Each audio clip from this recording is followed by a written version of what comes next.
Hare Krishna Prabhuji, Hare Krishna Mataji. Welcome to today's class in our journey to 18 days, learn, understand Bhagavad Gita in 18 days.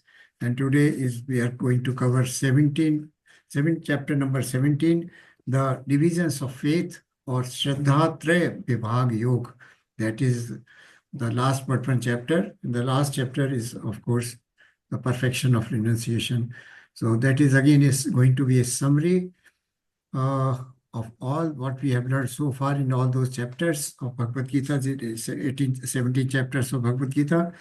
So we can see that it is a progressively advancing story which Lord is telling here.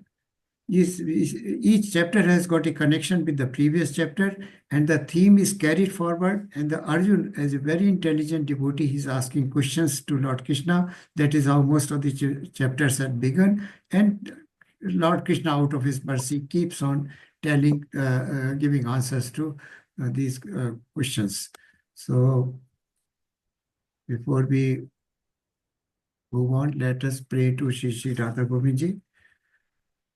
Om Agyan Timirandasya Gyananjan Shalakya Chakshurunmilitam Mena Tasmai Shri Gurve Namah.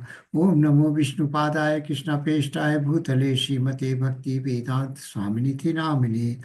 Namaste Saraswati Devi Gaurvani Pracharni Nirvishesha Shunyavadi Paschat Deshatarne Jayo Shri Krishna Chaitanya Prabhu Nityananda Shri Advait Gadadhar Shri Vasadi Gaur Bhaktavrinda. हे कृष्णा करुणा सिंधु दीन बंधु जगतपते गोपेश गोपिका कांता श्री राधा कांता नमोस्तुते तप्त कांचन गौरांगी श्री राधे वृंदावनेश्वरी वृषभानुसुते देवी प्रणमामि हरिप्रिये हरे Krishna Krishna Krishna Hare Hare Hare Rama Ram Rama Hare Hare Hare Krishna Krishna Krishna Hare Hare Hare Ram Ram Rama Hare Hare Hare Krishna Krishna Krishna Hare Hare Hare Ram Ram Rama Hare Hare. Hare Krishna Prabhuji and Mataji, Dandavat Pranam to all of you, and welcome to today's class. As just now mentioned, we shall be covering chapter number 17, the last but one chapter, the divisions of faith. Faith is also divided. Why? What it divides? The mode of material nature. So based on the mode of material nature, not only faith, worship, so many other things, happiness, everything is divided. So we covered this topic. We are going to cover these topics. Arjuna's inquiry about unauthorized worship. Now, Lord Krishna's answer: three modes determine one's faith and worship. Food in three modes of material nature, then sacrifice, then three kinds of austerity in three modes, and charity in three modes, and lastly he concludes with Om Tassat. What is sacrifice, charity, and austerity should be offered to the Supreme. So this is a continuation of previous chapter.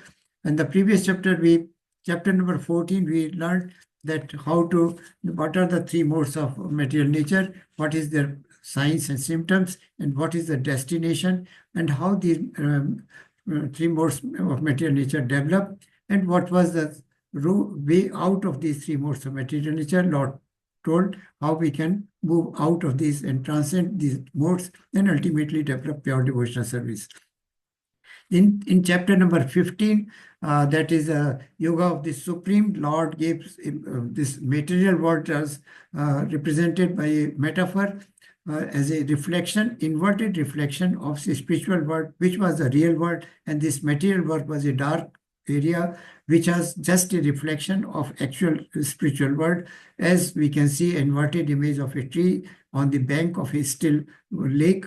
That is that kind of. Then we studied many kind of things: the roots, the desires, the three modes of material, nurturing this material, this inverted banyan tree, and also the branches, twigs, then the tips, leaves, and twigs, the tips of the twigs. All these represented something: higher planets, lower planets, substitutes. This is how, with this example of this metaphor, Lord wanted us to cut our material attachment to this material world by the sustrain of asanga, that is detachment. Asanga is sustrain, chitra, drad, brata, that is firmly we have to cut down the branches of this material attachment, then only we can transcend the three modes of material nature. And now then chapter number 16 that you see, after detachment from the material world, one has to attain certain divine qualities. Then Lord described in this chapter number 16, the name of this was the divine and demoniac qualities or attributes or nature of the people. So two classes of people were identified, the divine people who possess those 26 divine qualities, and the entire chapter that with the rest of the verses were focused on the demonic qualities, which were numerous. So ultimately, the purpose was that one should have divine qualities only if one wants to get freedom from this material world and also transcend the three modes of material nature. And Lord has assured a number of places in number of verses in Bhagavad Gita, then you can attain my abode. Then you can reach me. So this is a proclamation. And also that in chapter 16, Lord said that how is he maintaining all the living entities. We talked about Jataragni, Aham Vaishvanaro Bhutvam Praninam Dehmar. He's mentioned that how food is digested, how all the spheres, all the universes, all the planets are held in place, and they have a very movement or rotation under discipline because of the energy of Lord. Even we get an example also that if something is thrown up, then it by virtue of gravitational force, it comes down.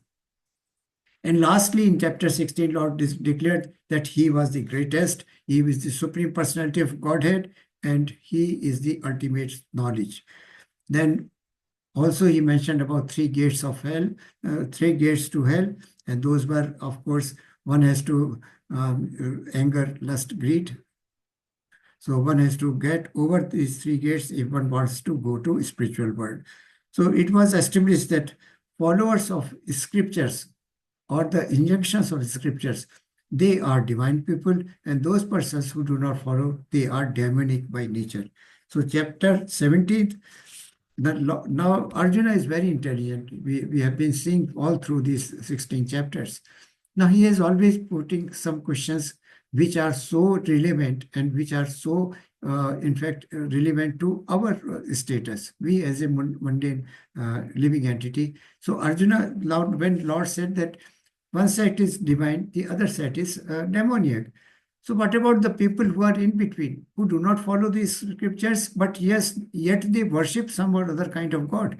They do not harm anybody. So Lord, this is the question which is asked by Lord Krishna, by Arjuna to Lord Krishna, and that is, he's saying that, just a minute. Oh, this problem is shifting this.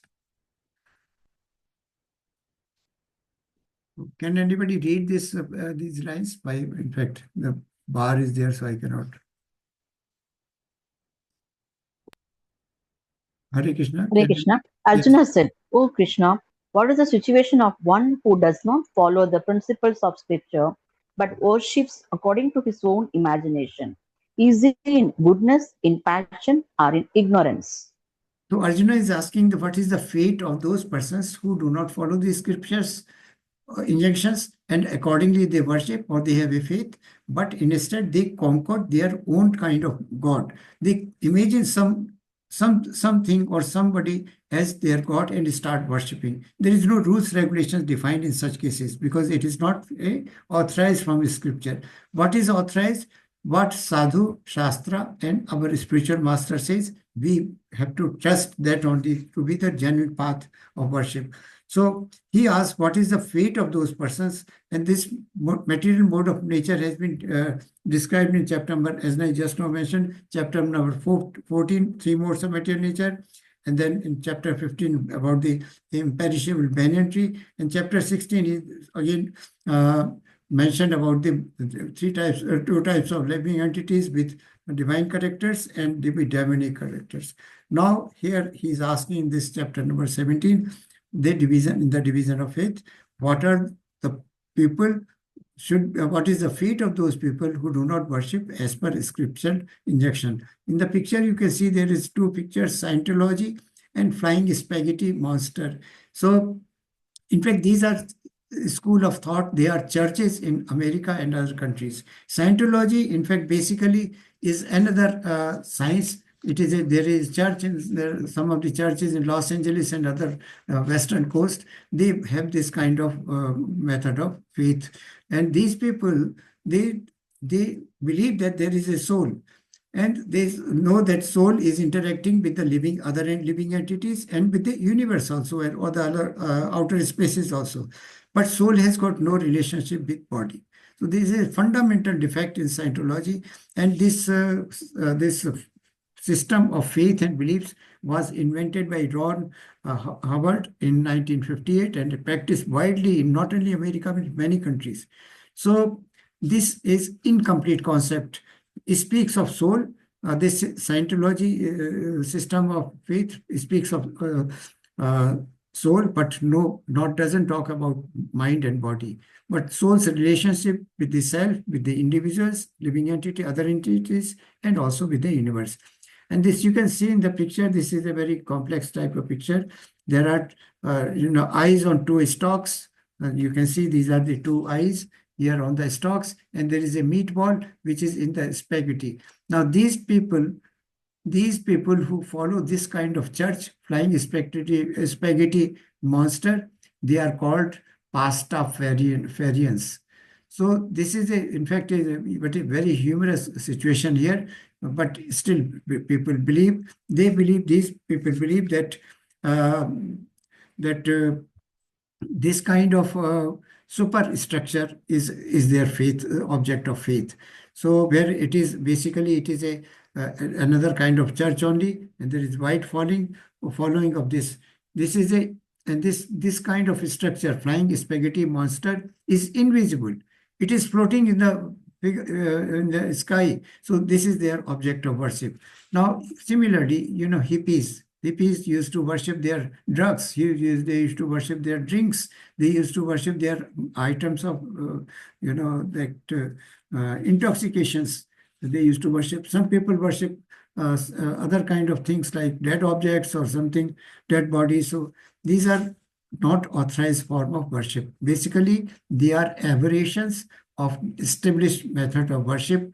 So in verse number 2, after the question, listening to question of Arjuna, Bhagavan says, Trividha bhavati shraddha dehi nam sa swabhavaja satviki rajasi chaiv tamasi cheti tam shrunu. Tam shru. Therefore, now hear about these three. What are those? Trividha bhavati shraddha. Shraddha is that is faith is of three types. Firstly, now he's talking about faith. That three types. Dehi nam sa sarvabhaja satviki rajasi chaiv tamsi. That is good mode of goodness, mode of passion, and mode of tamsi. So faith also has got three type varieties. And what is it meaning here? Supreme Lord said that according to the mode of nature acquired by the embodied soul, one's faith can be of three kinds: goodness, passion, or ignorance. Now hear about these. What are these three types of faith? In mode of goodness, faith in mode of passion, and faith of ignorance. According to one's existence under the various mode of nature, one evolves a particular kind of faith. The living entity is said to be a particular faith according to the mode he has acquired. So we know that we acquire certain mode of material nature based on our past karma, based on our desires, and based on our conceptions of previous life that are carried with the subtle body to the new form. And the Lord, out of his mercy, because we want to enjoy, the soul wants to enjoy those desires, he fashions, the material nature immediately fashions, as soon as Lord Krishna glances at the soul, a new body is formulated or facilitated, and the living body assumes, living person, living entity or the soul, and assumes a new kind of body or body form. So, but what kind of body form? Such a body form is based on material nature. And based on this material nature, mode of material nature, the individual develops a certain kind of faith. This picture is shown here. You can see here. First, let us take the person who is a karmi, that is, person who is involved in fruitive activities. So, fruitive activities, he is rajas, karma, and kam, and sarloka ultimately. So this person is always involved in strong endeavor, hard at working very, very hard, earning lot of money or economic development, fulfilling his senses requirement of, or demands of his senses and his family members, enjoying the world. He has no time to think of Krishna and no time of chanting. So ultimately, he goes to, but he possesses, does some kind of, pious activities. So, and the Jnani is Brahmana. He works for mukti, he attains jnana, and he is in a sattva mode, that is mode of goodness. And he is in a mode of passion because he considers this material world as Swargloka because he is enjoying, he is not worried about anything, about his soul or super soul or Krishna. And what is a devotee? Devotee is in a mode of Shuddha Sattva state. He is a transcendental to three modes of material nature. He is involved in devotional service. He wants Krishna Prema, and ultimately he attains the abode of Lord Krishna. So this is a status of three mode of material nature, and that is how one develops a particular kind of faith. Jnani wants to attain lot of knowledge using his sense organs. Bhakt wants to perform devotional service to Krishna using all his senses, and Karmi wants to satisfy his own sense organs, not thinking of Krishna at all. So this is the status. Now, but this is not fixed. One can change from mode of ignorance to passion, from passion to goodness also. This is the chance or the choice given by Lord to us, and that is what he is telling. Now, how to do it? How to move from, upgrade ourselves from mode of ignorance to passion, and passion to goodness, and goodness to ultimately transcendence. So first is we must be very, very critical and analytical in our thinking. What we are doing, is it right or wrong? Is it prescribed in the scriptures that what we are doing or we should be doing or not doing? Then after this intelligent analysis, we should associate with the like-minded people, and thereafter we should think of search for a bona fide spiritual master who can help us through his directions, guidelines, and teachings from mode of ignorance to mode of passion, and mode of passion to mode of goodness. Yeah, anybody would like to read this verse? Yes, Mataji. Verse number 4. Hare Krishna Prabhuji. Yes, please. Yajante satvika devan yakshasa rakshasamsi rajasaha pretan bhuta gananamscha janye yajante tamasa janaha. Hare Krishna. Thank you. Many in the mode of goodness worship the demigods. Those in the mode of passion worship the demons, and those in the mode of ignorance worship ghosts and spirits. You can see the last picture here. This is sometime in the night, moon is there, and it is all dark, and some kind of animals are there, and people are around a tree doing some kind of black magic or some such tantric or such activities. So they are worshipping basically ghosts and spirits. So, in fact, you will remember that Lord Krishna in chapter number 9, verse probably 25, he said, Yanti Devavrata Devan Pitra Yanti Pratipita Bhutani Yanti Bhutejya Yanti Madhyajino Mam.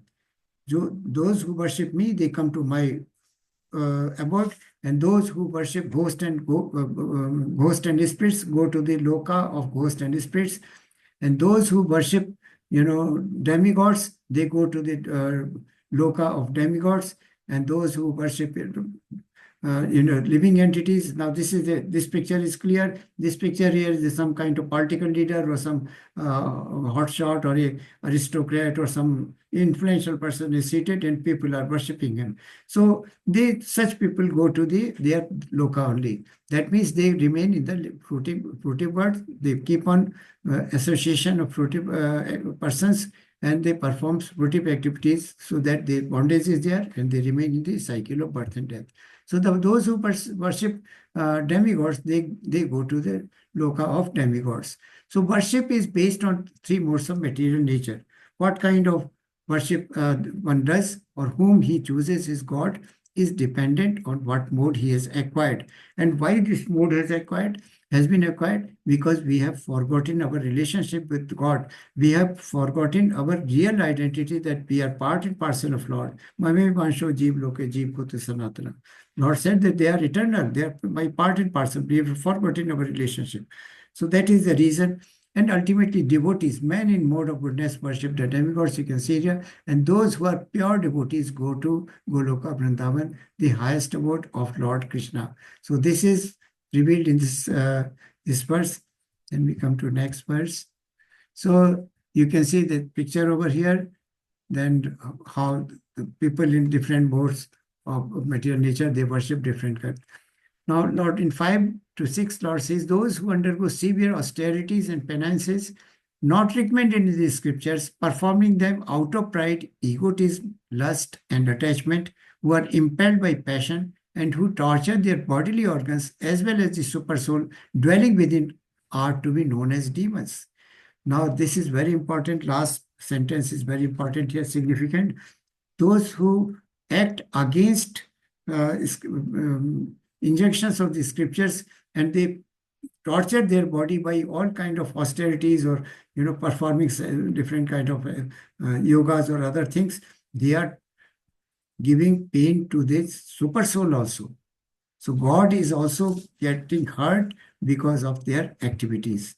So this verse is basically this picture you can see here. A gentleman here is doing some kind of invert yoga, with half body in trunk and head and neck all buried in the ground, and that hands and leg are upside down, upside. So this kind of yoga is not prescribed. He's torturing his body, and by torturing, he's doing some kind of show business, in fact. And here you can see the pictures of another person who is doing similar kind of activities. Then you can see all those activities. These are being done out of egoism, self-ego, lust, or attachment. So these activities are not recommended. Then, in fact, we know that the Hiranyakashipu, he was standing he did a lot of penance by standing on one foot with both hands were raised, and there was so much of meditative energy around him that the planets became hot, and it became so hot that life became difficulty on all the planets. Then Lord Brahma had to come and pacify him that do not do it. Why Hiranyakashipu was doing? Because Hiranyakashipu wanted to replace Indra and occupy the position of king of Swarglok. Then Ravana is another example. Ravana was very, very learned person, a scholar, but because of pride and anger, he had a fall down. He was doing tapasya to reach, he was doing tapasya to make a staircase from earth to the heaven directly and rule the heaven, go to heaven along with his associates in life form, with this body. He wanted it to be godless, and he wanted to rule over the Indralok. So this kind of activities out of passion, they are performed out of passion and basically out of ignorance. Lot of ignorance is also there. So now this, I am not able to shift this.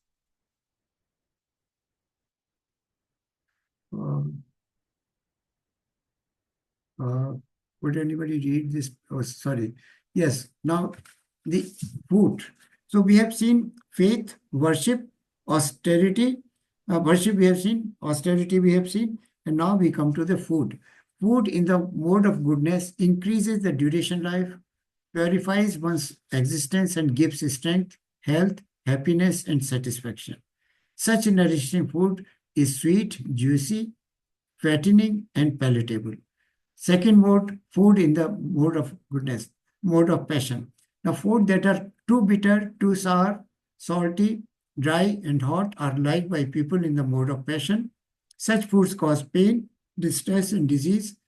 And food cooked more than 3 hours before being eaten, which is tasteless, stale, putrid, decomposed, and unclean, is food likely liked by the people in the mode of ignorance. So there are, based on, three modes of material nature. Sorry.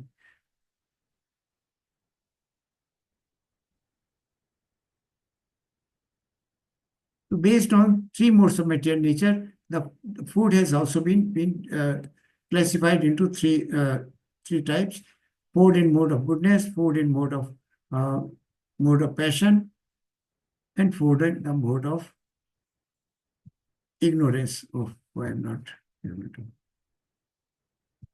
Excuse me, I'm sorry for it. I don't know what happens. So let us take one by one. Food in the mode of goodness. It increases duration of life. Sattvic, Lord, you will remember, Lord said, Patram Pushpam Phalam Tom Yome Bhakta Prayashati. What does Lord want? Patram Pushpam Phalam to him. He wants dairy products, fresh vegetables, pulses, chapati, rice. These are in mode of goodness. So these food which are in mode of goodness, they increase life, duration of life. They are pure, and they sanctify our body from inside and outside. And also, they give strength and health and happiness and satisfaction. But such nursing food is sweet, juicy, fattening, and we know the vegetables and fruits, they are all fall in this category. Then in mode of passion, we know people are very fond of, eating fast food. This is Patram Pushpam Phalam Tuhan. This is mode of goodness. You can see that variety over there, all simple, completely sattvic food, or so palatable, and everybody likes it. And this is the food in the mode of passion. It is hot, bitter, salty, dry, hot, and the modern fast food that we get falls in this category only. It is in mood of passion. Such foods cause pain.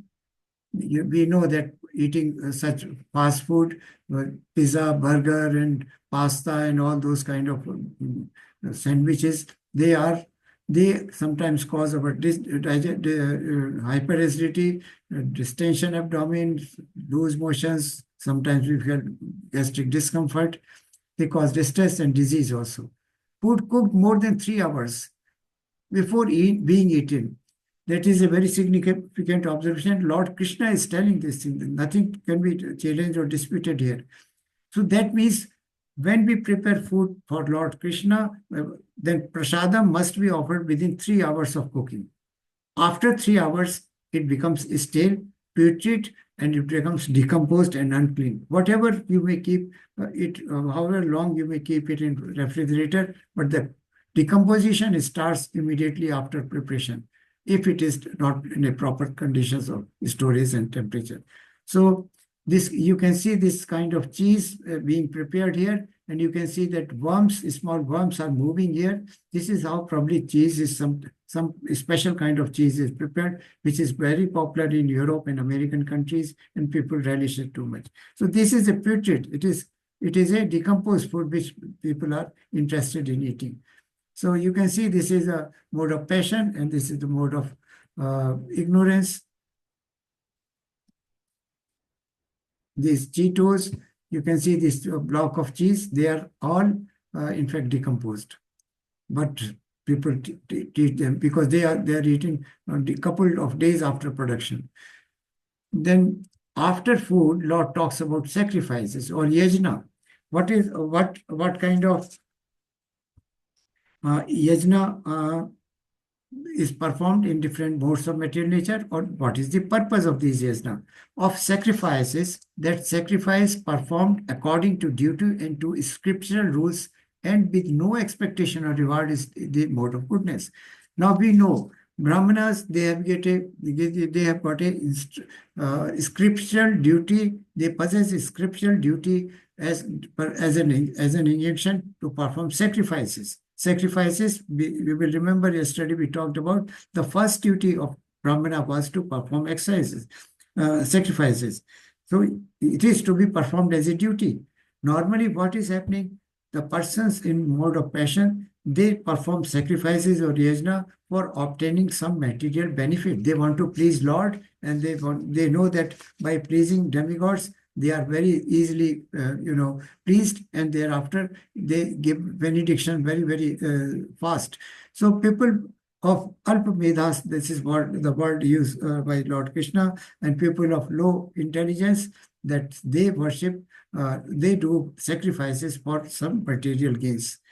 So sacrifices performed in the mode of goodness is done as a part of duty and as per the scriptural rules, because sacrifice, chanting is also a sacrifice. By chanting, we are, getting up early in Brahma Muhurti, taking snan, and thereafter doing our chanting, remembering the Supreme Personality of Godhead. So it has to be done as a duty. And secondly, sometimes more than passion, people do it for show off, for getting publicity, for getting pictures in newspapers, and this is also a mode of passion as well as ignorance. And sometimes they perform mostly for attaining certain objective. So this is not recommended.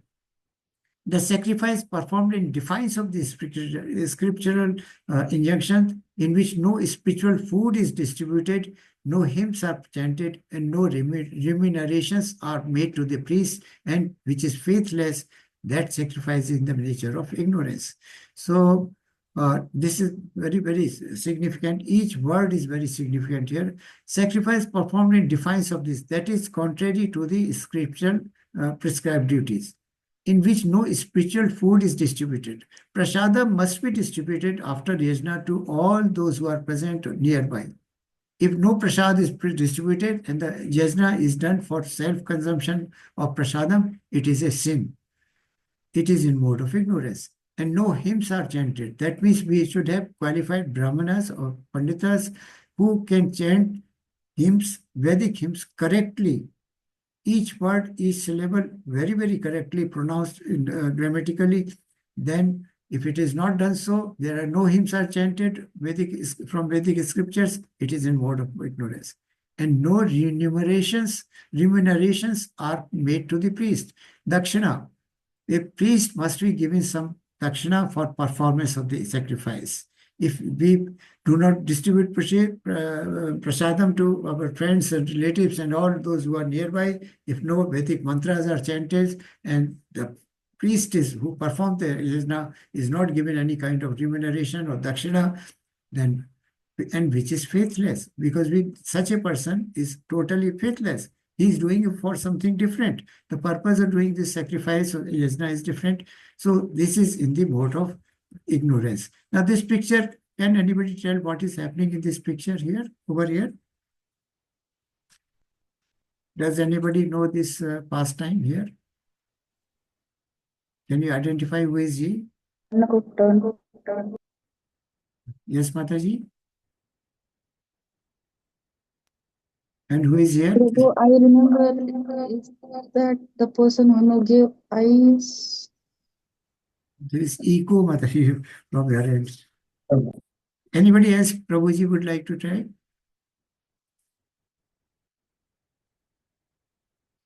You can identify him. Such a prominent demigod. He is Lord Shiva. The moon here, then Trishul, right? And he is appearing from this sacrificial fire, and he is Bhasmasur. Bhasmasur. Yes, he is Bhasmasur. Now he did such a great penance, and he performed sacrifice, and after chanting of few mantras, he was cutting off his part of his body and offering it to sacrificial fire. And ultimately a stage came where he wanted to cut you can see the sword around, the knife around his neck, and he is holding one hand, his neck head backside, so that he can cut his neck. And he was going to cut his head and offer it to sacrificial fire.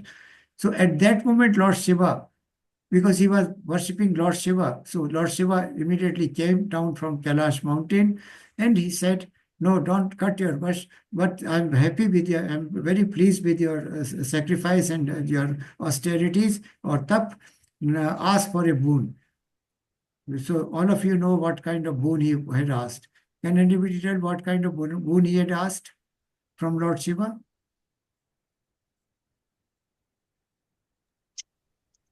Prabhuji, anyone who touches his hand, they will die for emotion. Yes, very, very true, Mataji. The boon he was given by Lord Shiva that, yes, Bhasmasur, if you put your hand over the head of anybody, he will die immediately. He will be burnt to ashes. So what happens after getting this boon, he tried to test this boon on Lord Shiva himself. So Lord Shiva started running away from that place because he wanted to, finish Lord Shiva who had granted him this boon. So this is in total ignorance. The person or the demigod who granted you this particular boon or benediction, you want to destroy that very person only. So this is Bhasmasur. After getting this boon, he wanted to test it over Lord Shiva, and Lord Shiva ran. Ultimately, he was rescued by Lord Krishna and Lord Vishnu. Then he went to Brahmaji. Brahmaji said, I am helpless because you have given a boon and I cannot undo it. So ultimately, Lord Vishnu in the form of Lord Krishna, he saved this Lord Shiva. So, yes, anybody would like to read it? Mataji, would you like to continue? देवद्विज गुरु प्राज्ञ पूजनं शौचम् आर्जवम् ब्रह्मचर्यम् अहिंसा च शारीरं तप उच्यते. Yeah, thank you, Mataji. So now we are coming to austerity of body, mind, and speech. So we have already discussed the effect of modes on the faith, on worship, on food, on sacrifice, on austerity, and of course charity and austerity will come. But what is the effect on body, mind, body and mind? And speech. The austerity of three kinds is of three kinds. Austerity, as I said, is of three kinds: austerity of body, austerity of mind, and austerity of speech. So now first he is talking about austerity of the body.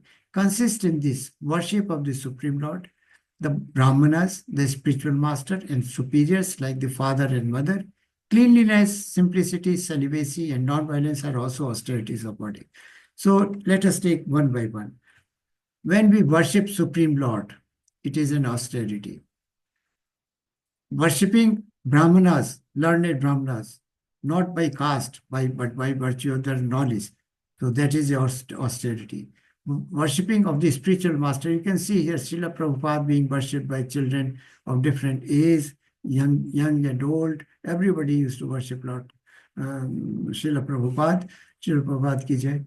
The spiritual master and the superiors like mother and father, they are the subject of our worship. They are subject of worship of their children, right? So this is austerity. Body does not mean, austerity does not mean only cleaning the body, putting on new clothes.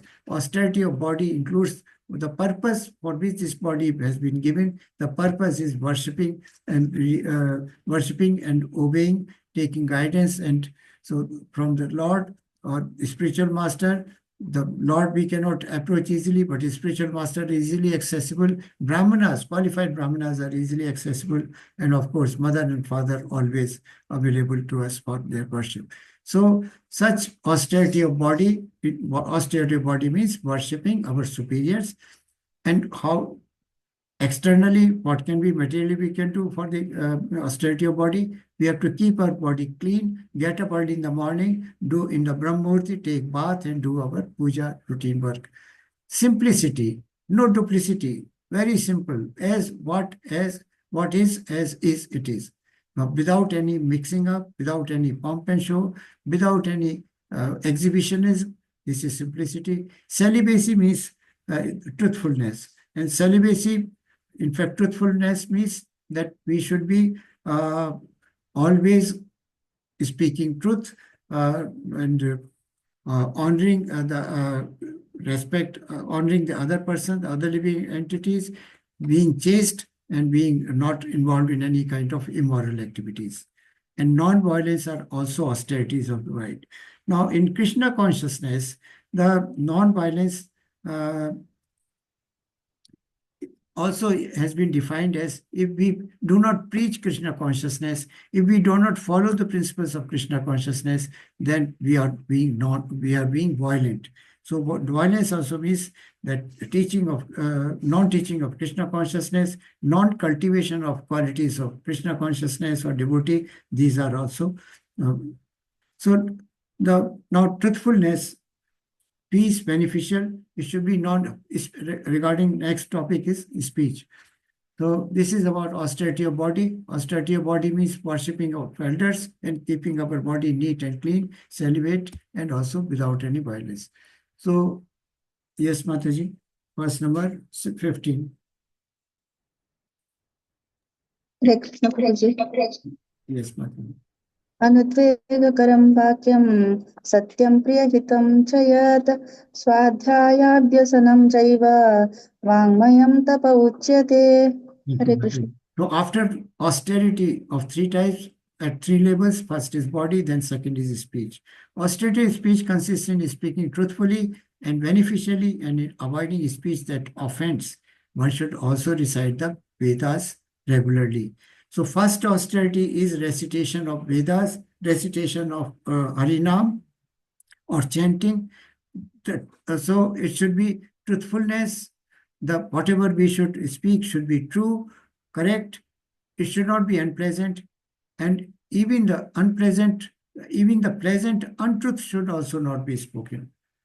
And should not offend anybody or should not agitate anybody. So non-agitating. So speech not only includes chanting of Hare Krishna Mahamantra, Vedic hymns, but also Swadhyaya is also a austerity of speech. By Swadhyaya we mean self-study. If we read Krishna books, we read Bhagavadgita, we read Srimad Bhagavatam or any other Shastras, then that is also a austerity of speech. Because for that period, our mental speech is going on. We are listening and we are reading and digesting what we are reading, though not actually physically or materially speaking. In Manu Smriti, this in our school days, we have read this writing on our school walls. Satyam bruyat priyam bruyat, na bruyat satyam apriyam. Speak the truth. Priyam bruyat, speak the truth pleasantly. Na bruvat apriyam satyam. Something which is true but unpleasant, do not speak it. Right? And priyam cham nanu smritam nanu tram bruvat ish dharma sanatana. Speak everything, even if it is pleasant. The truth should not be spoken. Right? Even if it is pleasant, don't speak untruth. This is the path of eternal elevation. So after austerity of body, austerity of speech, then we move on to the austerity, simplicity, gravity, self-control, and purity of thought are the austerities of mind. Simplicity, gravity means thoughtfulness.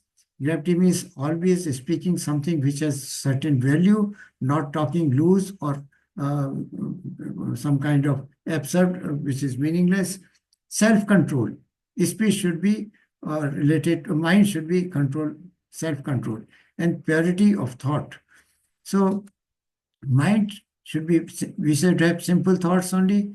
We should have thoughtfulness which are meaningful, not absurd or not loose talks. And then thereafter self-control, that means we should be able to control our waverings of mind. That is, the mind controls over the senses, not sense control over the mind. And purity of thought, that is very important. Whatever we should do or think in our mind, we know the function of mind is thinking, willing, and feeling. So whatever we are thinking, feeling, or willing, that should be pure in thought. It should not be harmful to anybody else. So this is how picture is defined. And this picture, we are seeing this picture for second time. Can anybody explain this past time, what is happening here? very quickly, Prabhuji or Mataji. We have two leading figures. One is here and the other person is here. Now, try to recollect what we are talking about.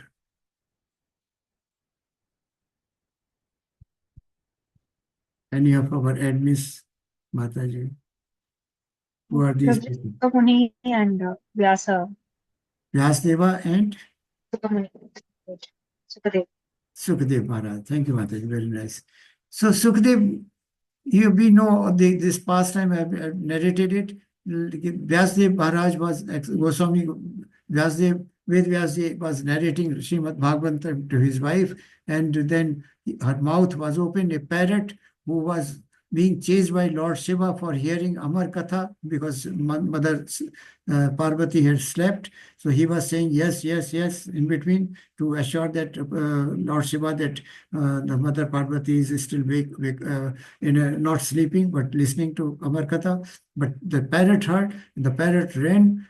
Lord Shiva wanted to kill this parrot. So ultimately this parrot enters the stomach and through the stomach to the womb of wife of Vedvyasji. And because he had already heard the miseries of this world, the distressful world which this material world is, so he didn't want to come out of the, garbha or womb of his mother.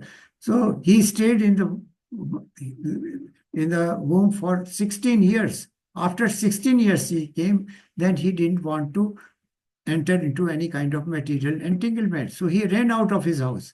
Now when running out of the house, he comes to a lake or pond where young girls were taking bath, and they were some were properly dressed, some were not properly dressed, they were taking bath. But the girls could realize that this is an elevated soul. He does not distinguish or discriminate the living entity on the basis of their external appearance as a male or female. Because this person is so elevated, he is seeing super soul, presence of soul and super soul in everybody. So they did not bother about getting themselves wrapped up in cloth or covering themselves. Some of them were not partly covered also. So, but when Vedvyas finds that yes, the Sukadev has left and has gone to this side, he comes immediately running. So when these ladies or these girls notice that Vedvyas has come, they immediately rush to cover their bodies. Because why it happens? Because Vedvyas Muni was a grahastha. He was a married person. He knew the distinction between male and female bodies. So that is how, because his vision was not that of an elevated soul as that of his son Sukadev Maharaj. So this is how the mind, was under self mind acts, and what is the influence of modes on the material, on the mind. His mind, though he was also a very elevated soul, he wrote all kind of scriptures, Veda, Purans, Upanishads, Mahabharata, and ultimately Vedanta Sutta, and lastly Srimad Bhagavatam. So this is how the mind impacts one's mode of nature. Now, yes, Mataji, verse number 17. Hare Krishna Prabhu. Shraddhaya paraya taptam tapastatrividham narai afala akankshibir yukte satvikam parichakshate. Thank you, Hare Mataji. Krishna.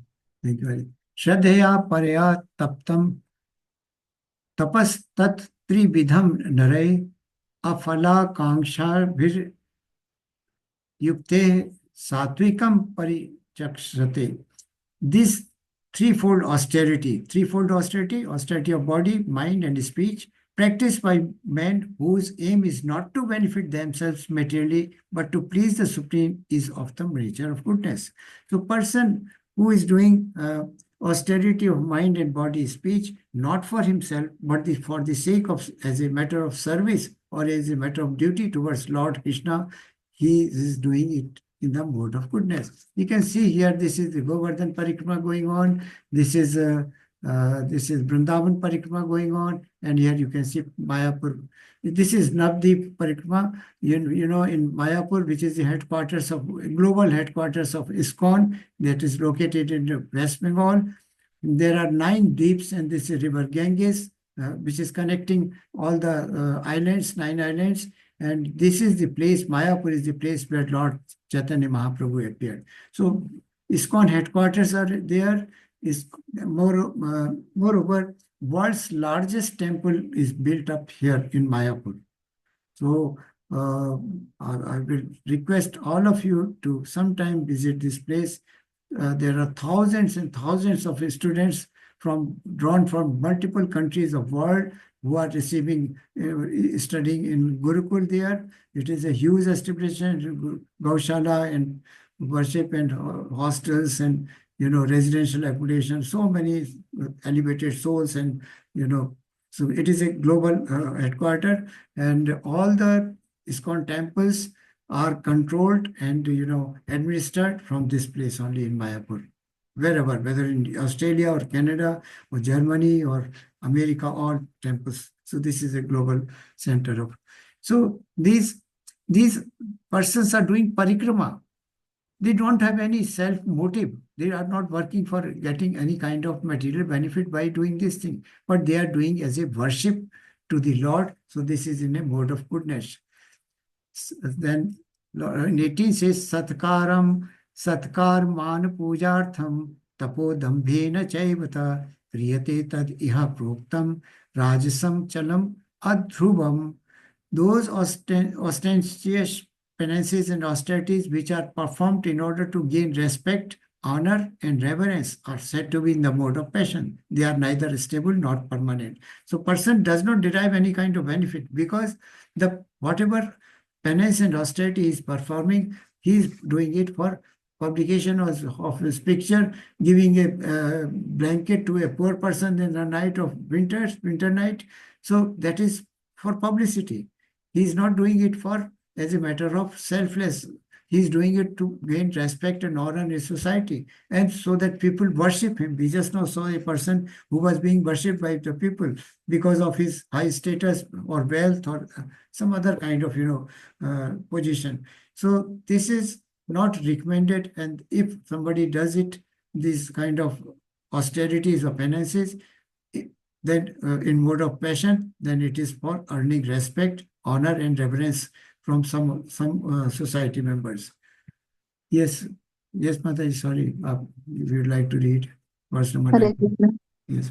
मूढाग्रहेणात्मनः यत् पीडाय क्रियते तपः परस्योत् साधनार्थं वा तत्तामसम् उद्धाहृतम्. Hare Krishna. Thank you, Mataji. And those penances and austerities which are performed foolishly by means of obstinate self-torture or to destroy or injure others are said to be in the mode of ignorance. We saw that black magic, the pet was being practiced for maybe harming somebody, for getting, doing some kind of torture on others' body. So these, and also something such exercise, you can see here, both the person is standing, there is probably snow all around, or there may be, I don't know what it is. It may be fire or something, very hot environment or very cold environment. And this person is doing yogic exercise, standing both feet and both hand without eating and raised up without eating and meditating. Such exercises or yoga is not prescribed in the scriptures. They are done out of ignorance. It is done out of austerity, foolishness. And there is a lot of, you can see he is now a skeleton virtually. So he is torturing himself, or something which is done to injure others, that is done in the mode of ignorance. Yes, Mataji. Hare Krishna. दातव्यमिति यद्दानं दीयतेनुपकारिणे देशे काले च पात्रे च तद्दानं सात्विकं स्मृतम्. Hare Krishna. Thank you, Mataji. Datavyam iti yad dhanam diyate anupakarane deshe kale cha patretsa tad dhanam satvikam smritam. That gift which is given out of duty at proper time and proper place to a worthy person and without expectation of return is considered to be charity. Now we are talking about charity. So charity and Bhagavad Gita says charity in mode of goodness has 5 characteristics. First is it is done as a duty. We know that it is the duty of Vaishya to give charity, and also duty of Brahmana or the Kshatriyas to give charity, because Brahmanas and the sannyasis, they do not earn anything. They don't have a job. So that is out of duty, charity given out of duty, proper time and proper place. Proper time and proper place, and to proper person. Three conditions are there. If a person is already rich, a person is already, have a lot of funds and money at home or a lot of clothes, and if such a person is given, there is no use. We have to consider who is the patra, real patra or real deserving person. So we have to use our vivek or intelligence to find such a person, such proper place, proper time, and a proper person. And also whatever we do, the charity or dhan we give should be in the mode of goodness only. So this charity should be done as a part of duty. You can see as a Krishna devotee, ISKCON devotee distributing books.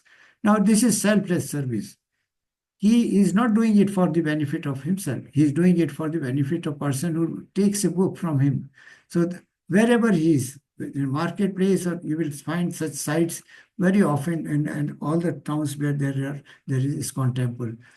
And the charity given out of duty without expectation of return at the proper time and place and to a worthy person is considered to be. Here, Nanda Maharaj, Lord Krishna has just now arrived from the Kansa's prison, and next day a big celebration is held here, and Lord Krishna, Nanda Maharaj is giving in charity clothes, jewels, money, food, and so many other things, because out of his pleasure, because Lord has come to his house.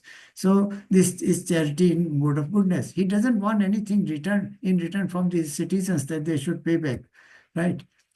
Yes, Mataji. Hare Krishna. यत्तु प्रत्युपकारार्थं फलम् उद्दिश्य वा पुनः दीयते च परिक्लिष्टस्थं तद्दानं राजसं स्मृतम्. Hare Krishna. Thank you, Mataji. Yattu pratyupkartanam kartham phalam uddishya va punah diyate cha pariklastim taddanam rajasam smritam. But charity performed with the expectation of some return or with a desire for fruitive results or in a grudging mood is said to be charity in mode of passion. So mode of passion, charity has 3 characteristics. First is some return. I'm giving this thing, so God will multiply me, reward me back in multiple numbers. With a desire for fruitive results. Fruitive results, my newspaper should carry my photograph on the front page that I've done this charity. And in a grudging mood. Grudging mood means, look, I didn't want to do, but because of circumstances, I had to part with so much of money for temple construction, or for a charity for a beggar or some other deserving person. So if one who thinks that afterwards that I should not have done this charity, that is in a grudging mood or reluctantly, then it is done in a mode of passion. And lastly, this is in a mode of ignorance. Charity performed at an improper place, time, and given to unworthy persons without respect and with contempt is charity in mode of ignorance. Adesh kale yad danam apatrebhyascha diyate asatkratam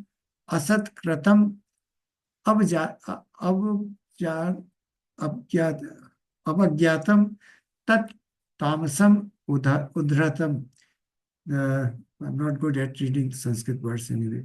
And charity performed at improper place. So we see that in mode of goodness, it was proper place, proper time, proper person, worthy person, without any expectation of results, and performed as a duty. So here in ignorance, it is just contrast situation here, that in ignorance, person does not give give prasadam, this does not distribute prasadam, does not choose the right place and time, and also person for giving charity, and unworthy persons. So that is done without respect. That the respect. We should be very, very humble when giving charity to others, because there should be no sense of pride that I am the giver. We are not the giver.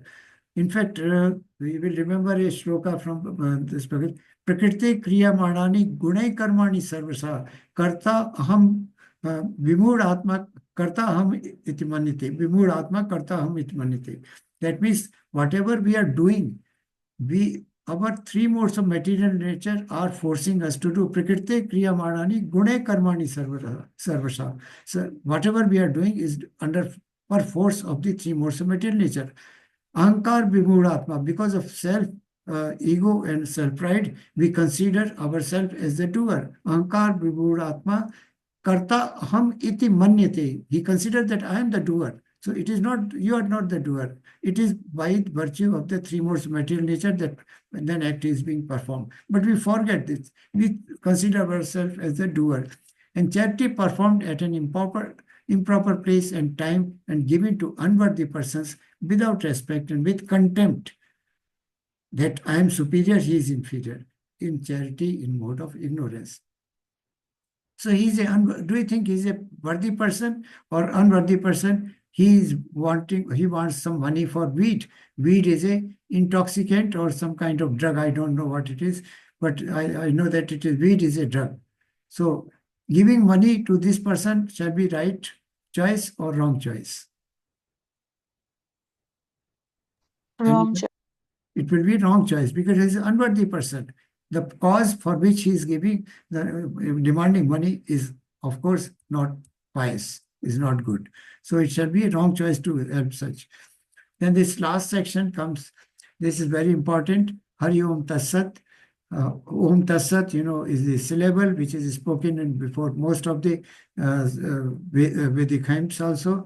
From the beginning of the creation, the three syllables Om Tassat have been used to indicate the supreme absolute truth or Brahman form of God realization. They were uttered by Brahmanas and while chanting Vedic hymns and during sacrifices for the satisfaction of the supreme. So whenever we chant all these Vedic mantras, then Om Tassat is also chanted. Om Tassat represents the Brahman form of emergence, or the partial realization of God form, and it is sung in order to please Supreme Personality of Godhead. So from the beginning, this is the same thing is given, that this is sacrificial arena. People are chanting here and doing some sacrifice, and these Vedic hymns are being read by these Brahmanas here. So, yes, Mataji, 24, verse number 24. Now, explanation of what Om, Tat, and Sat mean is given in this chapter, these three verses, 24, 25, and 26. Yes, Mataji. Hare Krishna Prabhu. Yeah. तस्मात् ओम इति उदाहृत्य यज्ञदाना तपक्रियः प्रवर्तन्ते विधानोक्ताः सततं ब्राह्मणवादिनां ब्रह्मवादिनां. Yeah, Hare Krishna. thus the transcendentalists undertake sacrifices, charity, and penances, beginning always with Om to attain the Supreme.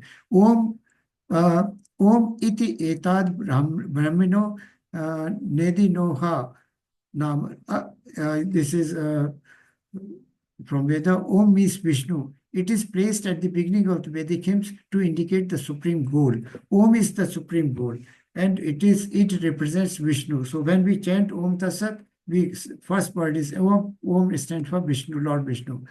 One should perform sacrifice, penance, and charity with the word Tat. Om Tat Sat. The purpose of such transcendental activities is to get free from the material entanglement. Om Tat means basically performance. Om, one should perform, that means Om, we remember absolute Brahma or absolute truth at the time of singing the hymns. And when we say Tat, that means performance of sacrifice, or Tat also means freedom from material entanglement. Tat Tvam Asi. This is Chandogya Upanishad. That describes the detached work for the sake of liberation. Unless we get detached from the material worlds and we do sacrifice, there shall be no liberation. We shall not get any benefit out of doing sacrifice. So Om for absolute Brahma, absolute truth, or Brahma, partial realization form, and Tat is describes detachment from the material worlds for the sake of liberation. But these activities are done with disregard for material benefits. That means sacrifice without the desire for any material benefit.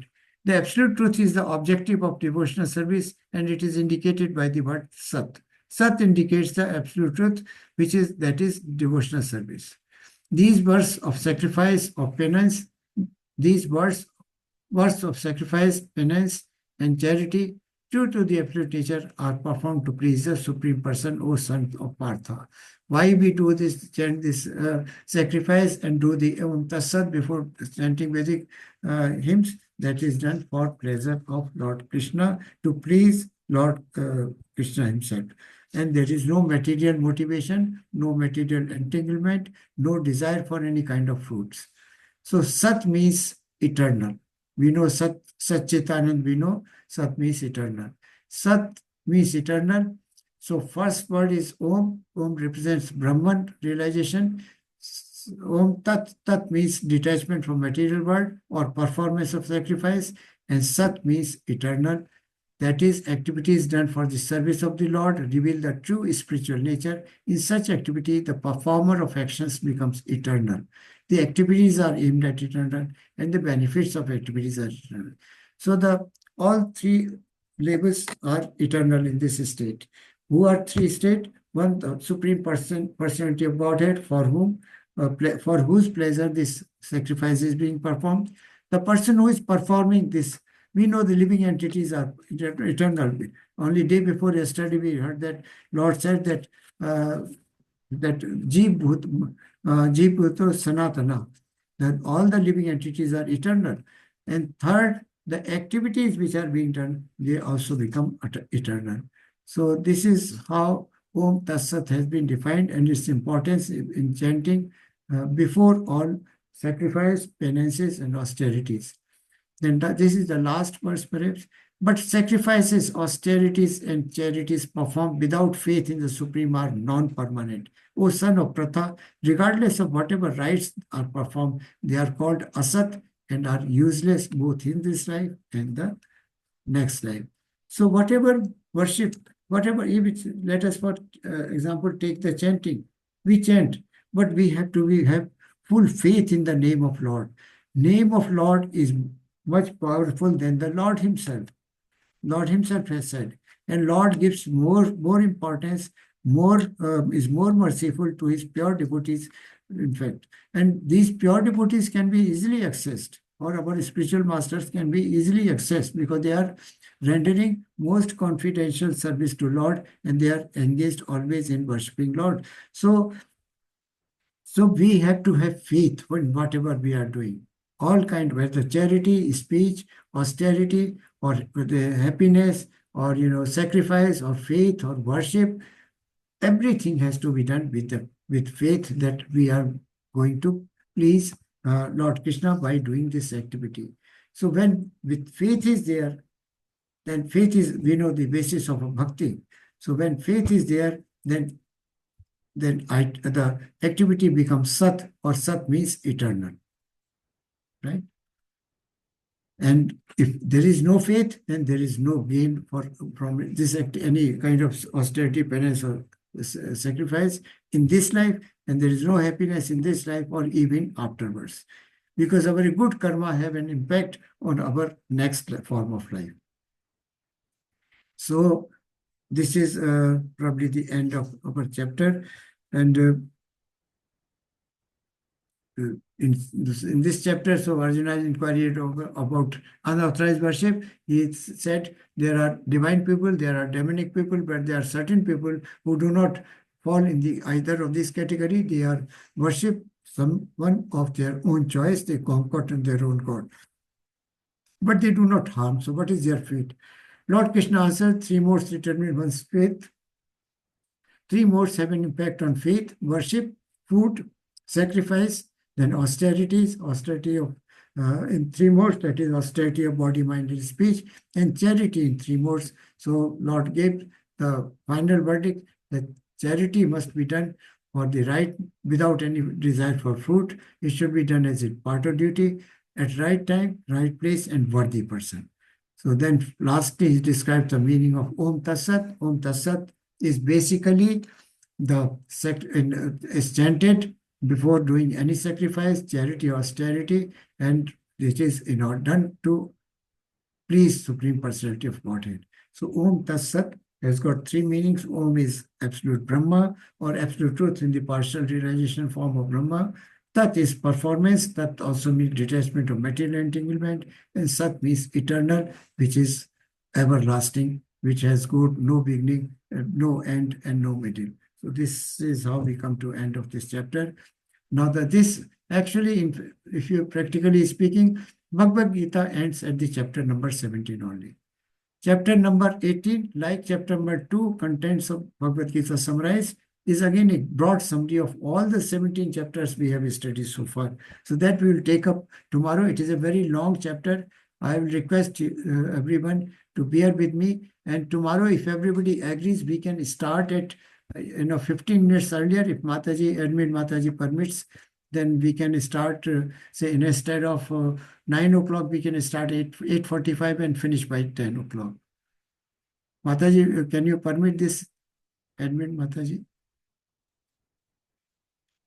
Hare Krishna. So any questions, any doubt or additions, modification or observations in relation to this chapter, you are welcome to ask Prabhuji and Mataji.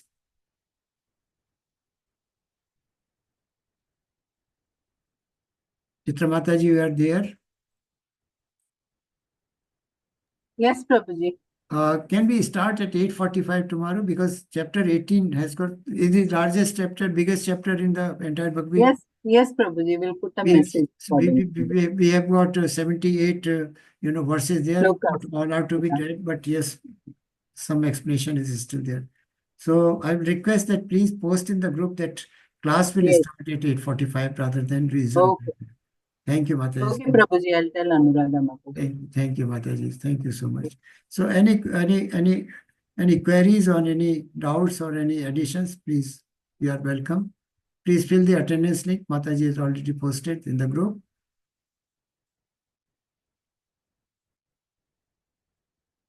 Hare Krishna.